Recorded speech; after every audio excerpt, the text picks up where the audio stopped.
It's time to navigate through life's kindness, common sense, and a little help from your friends. It's time for Talkin' Shit, the Unsolicited podcast with host Jessica Lee Levin, author, speaker, entrepreneur, and purveyor of kindness.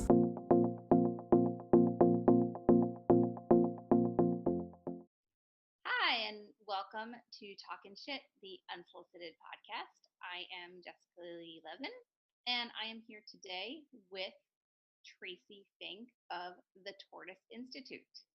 Welcome, Tracy. Thanks for having me. So Tracy and I have known each other for, since the beginning of time. Work together, and now Tracy is out on her own doing some very interesting stuff around humanity. And her and I have a lot in common and a lot of common beliefs about just how the world should work and really about kindness and compassion. So I thought she would be a great guest for us. I'm so glad to be here, and I'm so happy to talk to you on this level. So you were in corporate America for a long time, and then you have gone out on your own, and you've sort of got to this through a journey of studying mindfulness and kind of all aspects of humanity. You want to talk a little bit about that?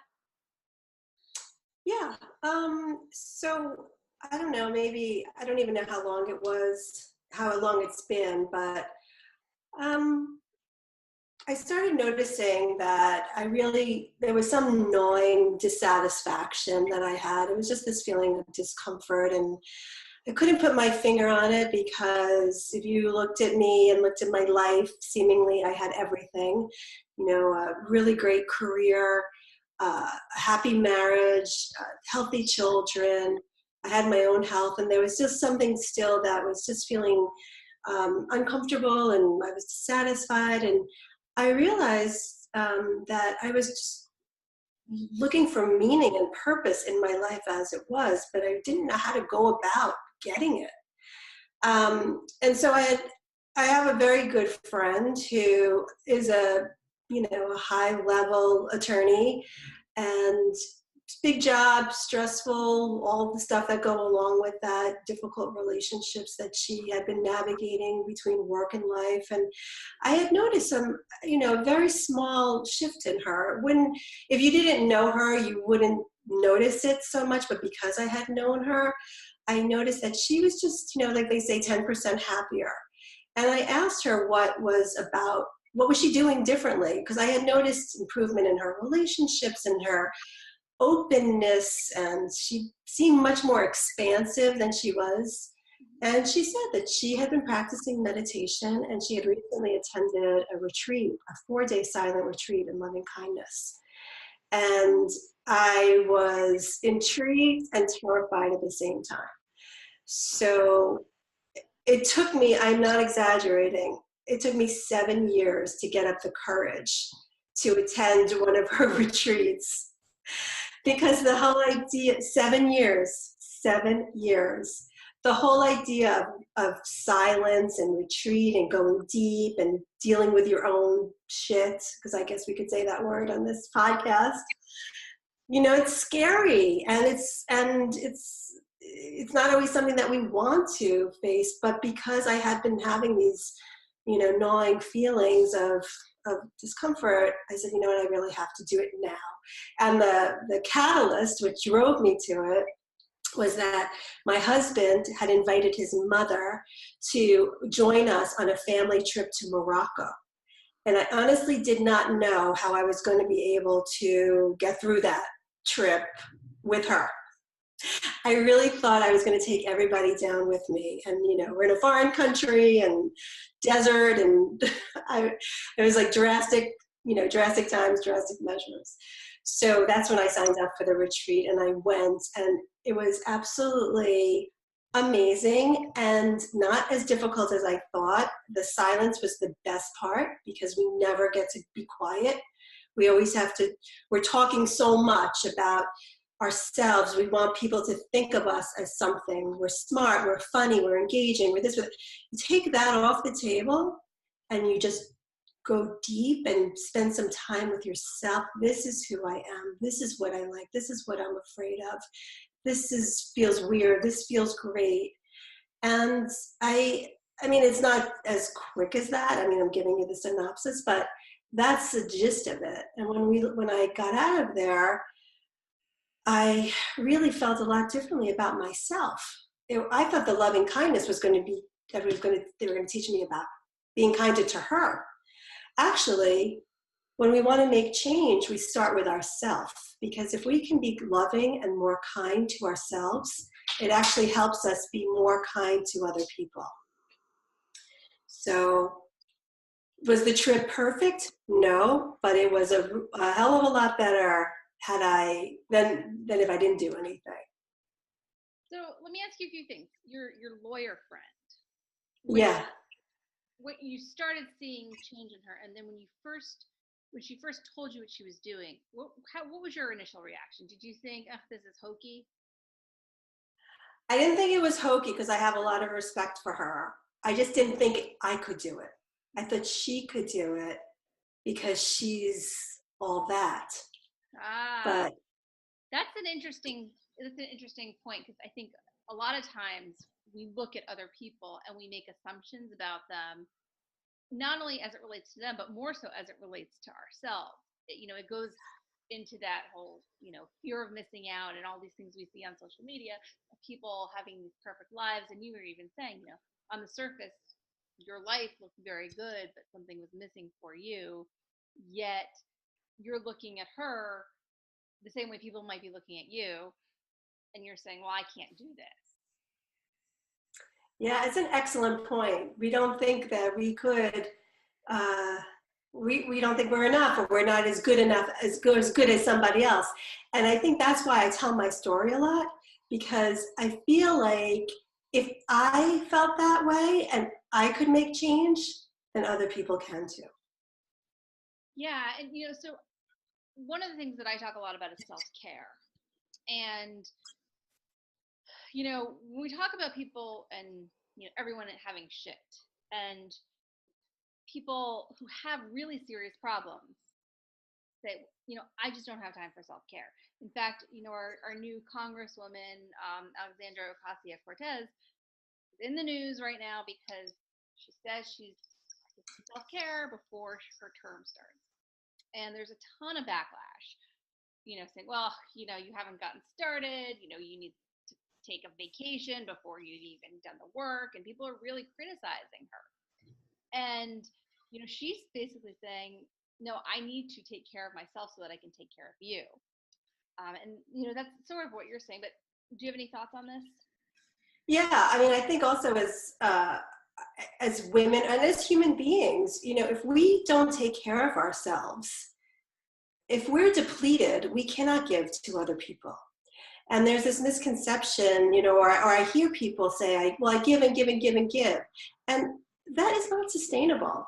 And we see people like that who give and give and give, and then they burn out or they lose it. They just get to the point where they're either physically exhausted and get sick, or they emotionally implode. So yeah, I cannot agree more about the whole idea of self-care. And self-care is not selfish. Actually, self-care really makes you more resilient so that we can keep going. And resiliency is knowing that we need to strategically stop. And sometimes the stop is, a 2-minute timeout, or it could be a week's vacation, in Mexico, like you just went. But we need to recharge. We're not robots. And this is the difference between us.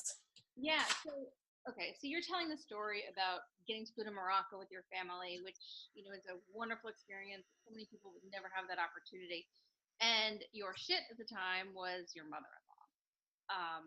And so people might be listening saying, oh, you poor thing, you couldn't deal with your mother-in-law. And not everybody can take time to go and do a long retreat. And again, there are people who are dealing with so many things: single parents, financial issues, health issues. And yet you're saying, sure, there are people who can take these long retreats because that's necessary, but there's also all these other opportunities to practice self-care, even in the midst of the hardest of circumstances. Absolutely. And I mean, I don't want anyone to think that I'm not grateful for everything that I have. Self-care does not have to be expensive.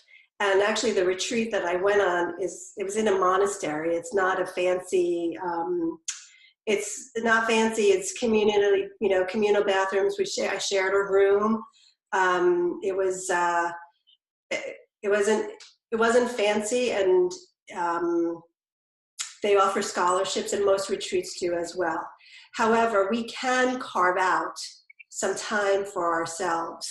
That doesn't need to be in a spa with a plushy robe and, at a getaway. Even if we take literally 2 minutes and feel our feet on the floor, paying attention to what it feels like to be sitting in a chair. That practice of focusing our attention on being present is a reprieve, because when we are in the present moment, there's no stress. And that there's most of what we stress about, or what makes us sick, is something that happened in the past, a rumination, something we said, something somebody else said that is sticking with us, or worrying about the future. When you're in the present moment, that's where the openness and that's where the ability to be is more available to us. So it could be a walk. I mean, we could take a walk, and instead of being on our phones or, really not actually noticing what we're looking at, a walk could be a very big way for self-care. One of the things I suggest to people is take a walk outside and, feel your feet on the ground. And as you're walking, feel the wind or the air on your skin. Feel the clothes on your body. Notice the trees. Notice nature. And if we feel our minds wandering and going back to the thoughts, just bring your attention back to the walk. So that's a quick, inexpensive, easy, accessible way to practice self-care, and it doesn't cost anything. And you have the exercise factor to boot. Which raises your endorphins and makes you feel better all on its own. Mindful walking is a very big part of my day. It's interesting. So you mentioned I just got back from Mexico and was very, very thankful for that opportunity. It was really interesting when I was there. I mentioned to you it was the first time that I didn't open my laptop in years. I did have my phone a little bit, mostly for picture taking, but I would try to be very good about not being on it. But it was still amazing as I walked around seeing people, with their hands in the air, with, taking their selfies, videoing. We were at dinner like in a hibachi style. And so we were with a couple other couples. One of them was FaceTiming somebody. And then the second time we went, like everybody was on their phones. And I was just like, it's amazing. You're like in this amazing place, having this great experience, but you're on your phone. And I noticed this throughout the entire trip. People were in the pool and taking pictures, and we live in this world that we're so worried about what's happening on the other side. And when I say the other side, I mean the other side of that phone, that other side of the device, that we're missing out on the opportunities to see and appreciate what's around us, whether it's the beauty of, a tropical vacation, or, really just taking a walk outside.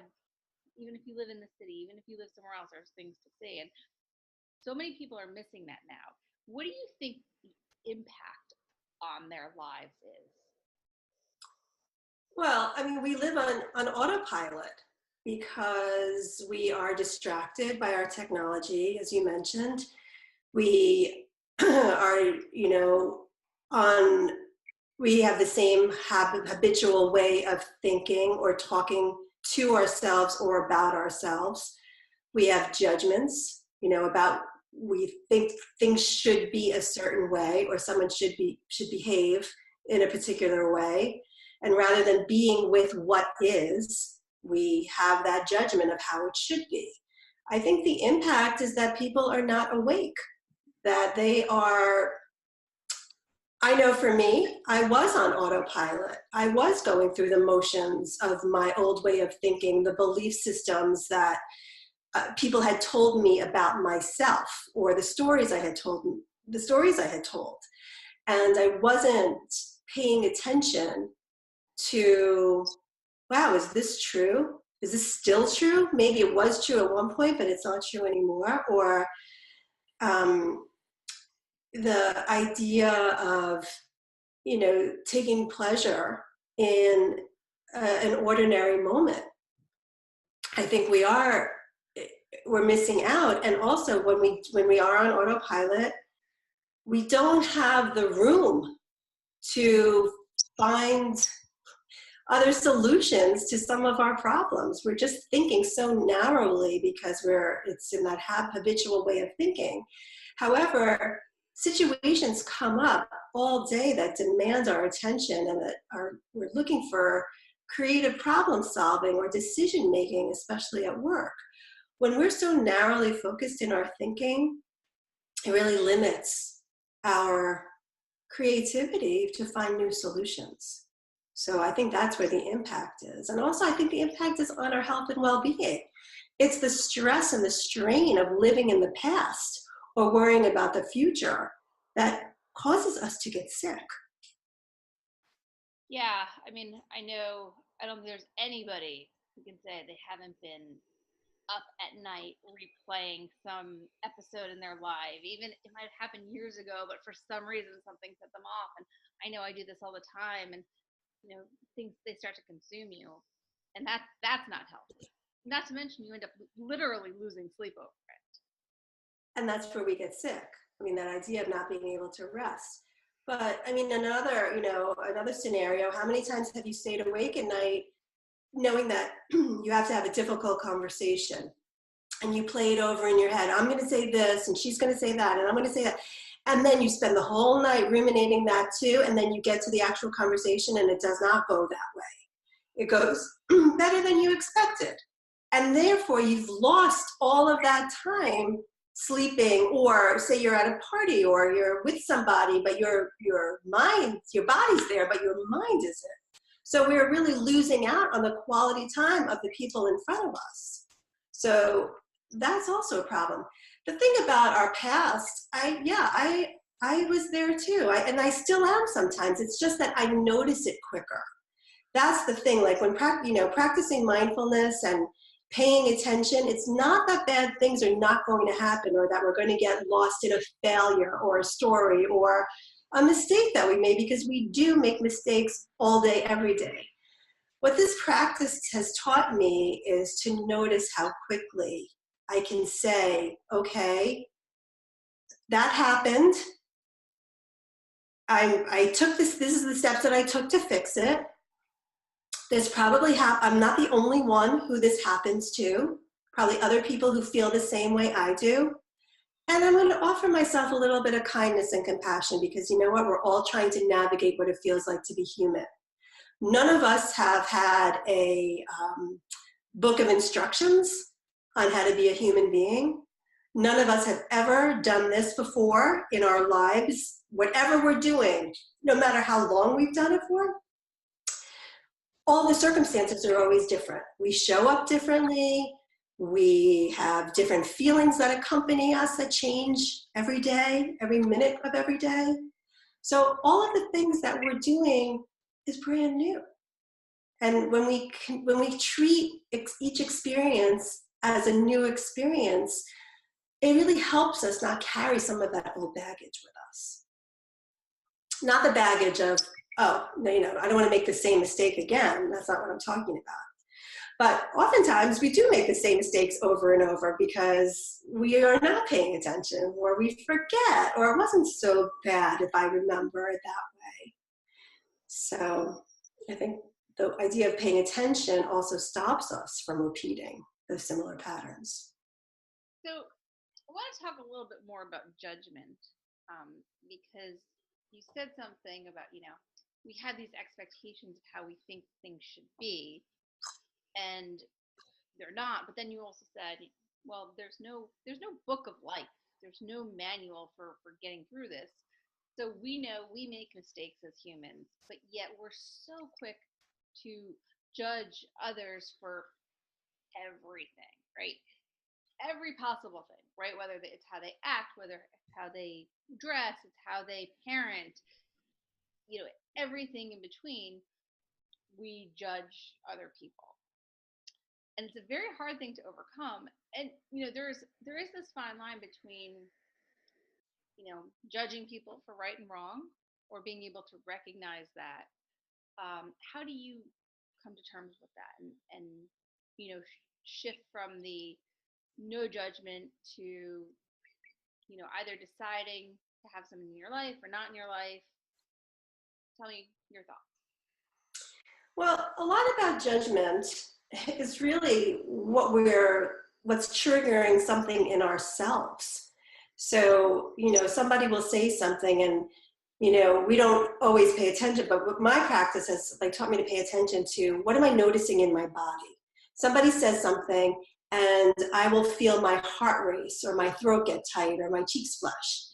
And I would, had I not been paying attention or taking the pause or noticing all of these things, I would have gone right to the, well, they're wrong, or they're this, or why didn't they, if only they would have done X, Y, Z. What my practice of paying attention has taught me is to stop and breathe when I feel these things coming on, like these judgments or these thoughts of these autopilot, these same habitual thoughts, and just stop and take a breath. Because when we breathe, we actually activate the executive part of our brain, which is responsible for more rational thinking. Some of our judgments are just seeped in habit, or, like I said, those old stories that we've told ourselves. And then what I do is I pay attention, and this all can, this process that I'm talking about can happen very quickly. And, the more you practice, like anything, the better you get at noticing. So I notice where I feel it in my body. And then in a split second, or however long it takes, I notice, or I ask myself, what is this triggering inside of me? What self-doubt or, self-deprecating or idea about myself is this bringing up in me? Because many times I'm learning that what I'm judging other people on is something that I would like to change in myself, or something that I have changed in myself and they haven't yet. So I'm so quick to, poo-poo them for not doing the work, or for thinking that my way is the only way.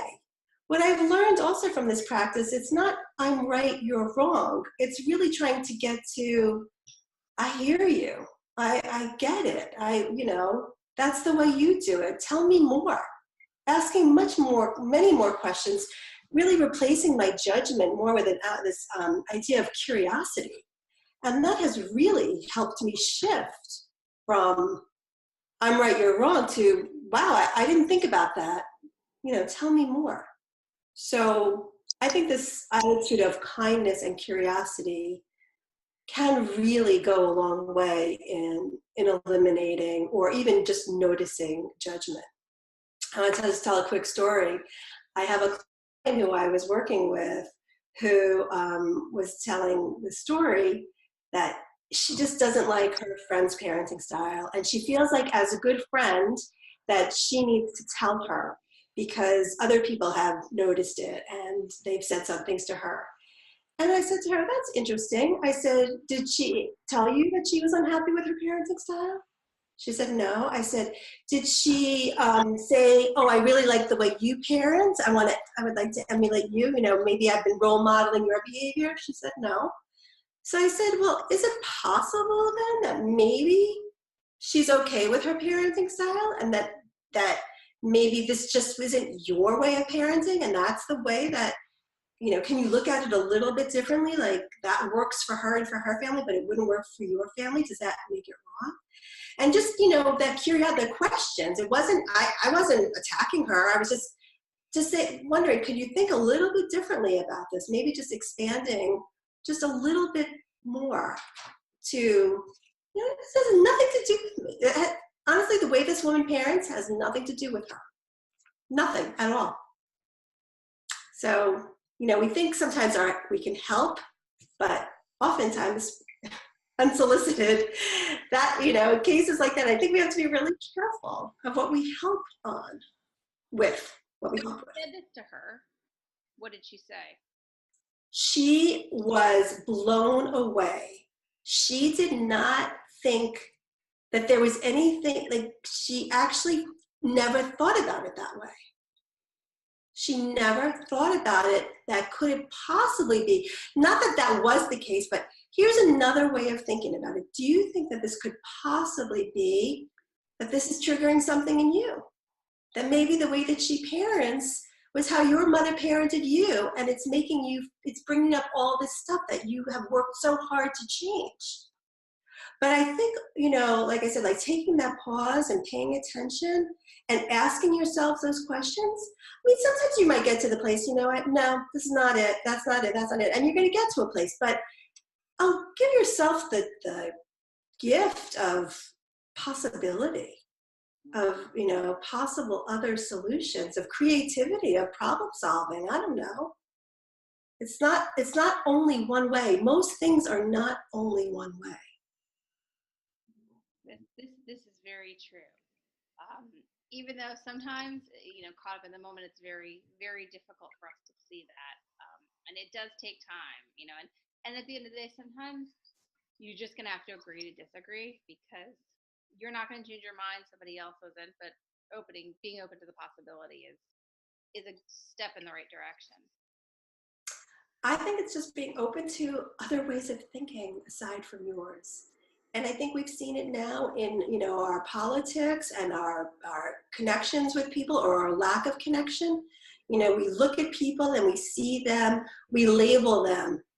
Eagles fan, I just use the Eagles, but sports, it's a sports team that's different from mine, a political party that's different from mine, gender that's different from mine, religion, race, I mean, you name it. And we can really latch on to where our differences are.